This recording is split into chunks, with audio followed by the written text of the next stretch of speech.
खुशामदीद।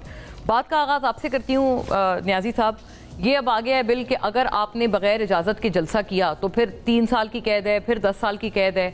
आप तैयार हैं इन तमाम कैदोबंद के लिए, या फिर पहले की तरह आप सुबह सुबह सवेरे खान साहब से जलसा मनसूख करवा देंगे? नहीं, देखें, पॉलिटिकल एक्टिविटी तो एक बुनियादी आईनी हक है और तमाम जमातें करती आई हैं। देखें, पीटीआई स्पेसिफिक लेजिस्लेशन लानी है 100 दफ़ा ले आएँ। देखें, जिस वक्त मजहबी तंजीमों ने करना होता है वो कोई इनसे इजाज़त तो नहीं लेती। जब उन्होंने रेड जोन में घुसना होता है तो मिनट लगता है, वो रेड जोन में भी दाखिल हो जाते हैं। ठीक है, तो आपकी प्रायोरिटीज़ की समझ ही नहीं आ रही कि गवर्नमेंट करना क्या चाह रही है। और देखें, जो आज ये खड्डा खोद रहे हैं, कल को उसमें इन्होंने खुद गिरना है, क्योंकि टेबल तो टर्न होते हैं।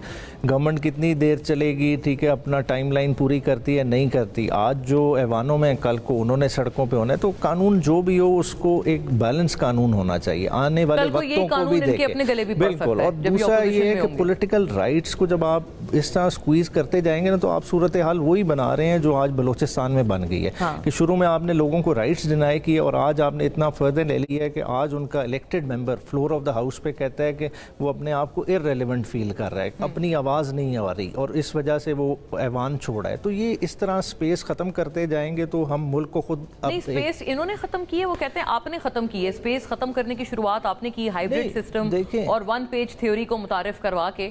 अब तो वो कहते हैं कंटिन्यूटी है, जिसमें हम लोग भी अब फंस गए। ये तो बहुत आपको पीछे जाना पड़ेगा। देखें, अगर देखें, हमारे तो ये इल्ज़ाम लगा रहे हैं ना, 2018 का आप हवाला दे के कह रहे हैं कि जी हाइब्रिड सिस्टम।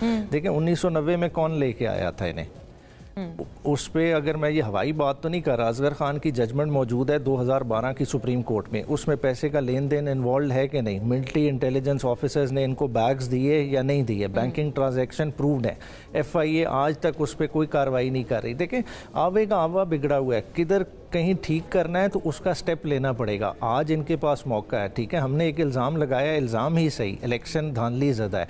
वही आवाज़ अख्तर मेंगल साहब कह रहे हैं, वही आवाज़ अचकजई साहब की तरफ से आ रही है, वही आवाज़ मौलाना फजल रहमान साहब की तरफ से आ रही है। तो इस पर कमीशन बना दे, जुडिशल कमीशन इसको प्रोब कर ले। अगर हम गलत हैं, ठीक है, हम अपनी बात वापस ले लेंगे, मगर कम अज़ कम इस सिस्टम को रोबस्ट होना चाहिए, सिस्टम की कंटिन्यूटी होनी चाहिए। इस तरह अगर हम प्रॉब्लम्स को कारपेट के अंडर, ब्रश अंडर करते रहेंगे तो मसाइल हल नहीं होंगे। वो इतने अक्यूट हो जाएंगे कि कल को पार्लियामेंट इररेलेवेंट हो जाएगी, जिसका आज मौलाना फजल रहमान साहब ने भी फ्लोर ऑफ द हाउस पे इजहार किया और कल अख्तर मेंगल साहब जी। ये बात सही है कि हर कोई ये वाली बात कर रहा है, पार्लियामेंट की के इररेलेवेंट होने का खदशा जाहिर कर रहा है। दानियाल साहब, अब ये तमाम मामला आपके सामने है, फिर ये जो क्लेम है ये कितना सही था कि शहबाज शरीफ साहब गालिबन इस्तीफ़ा देने वाले थे? कल आमिर डोगर साहब ने, वो भी न्याजी साहब की तरह आपके कॉलीग हैं, असेंबली के मेंबर, नेशनल असेंबली हैं, उन्होंने ये इंकशाफ किया एक प्रोग्राम में कि शहबाज शरीफ साहब इस्तीफ़ा देने वाले थे, और अगर पीपल्स पार्टी ना हो, which is factually correct numbers के हवाले से, तो आपकी तो गवर्नमेंट जो है वो 1 सेकंड की मार नहीं है।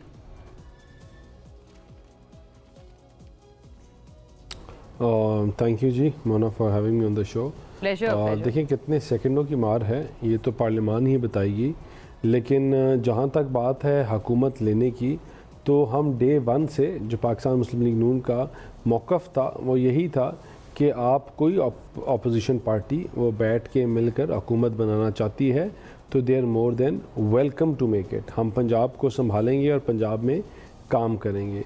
दूसरी बात, हमने अपनी सियासत को कुर्बान किया अपने मुल्क के लिए और पाकिस्तान को इन मसलों से, इन महरूमियों से, इन इशू से निकालने के लिए।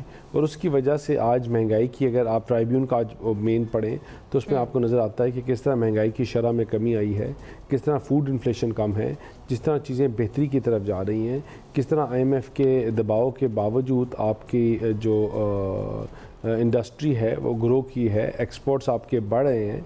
तो इंशाल्लाह हम ये नहीं कहते कि दूध और शहद की नहरें बह रही हैं। आपका मुल्क बहुत मुश्किल वक्त से गुजर रहा है, इसमें बहुत सी ज़्यादा चेंजेस की ज़रूरत है और हम कर रहे हैं और इंशाल्लाह हम इनको ठीक करेंगे। हमें आगे स्पेस देने का मकसद ये था कि हम वो वाहिद जमात है इस मुल्क की जो सोशल मीडिया की जमात नहीं है, जिन्होंने सिर्फ गाली गलोच, नफ़रत, जलाओ घिराव की बात नहीं की। हमने डिलीवरेंस के ऊपर बात की, डिलीवर किया।